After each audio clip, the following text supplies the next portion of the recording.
Ժողովուրդ օրաթերթի տեղեկություններով քաղաքացիական պայմանագիր կուսակցության վարչությունում քննարկվել է կրթության, գիտության, մշակույթի և սպորտի նախարար Ժաննա Անդրեասյանի հնարավոր հրաժարականի հարցը։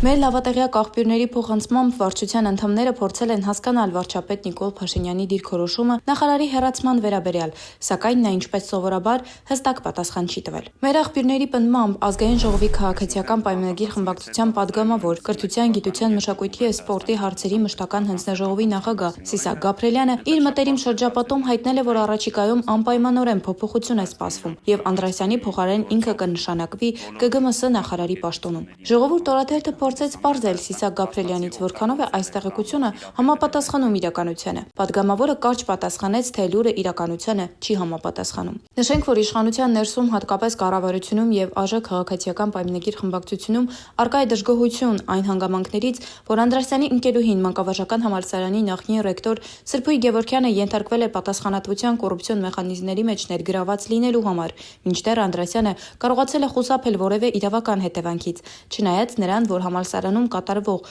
բոլոր իրադարձություններից քաջատեղյակ է եղել։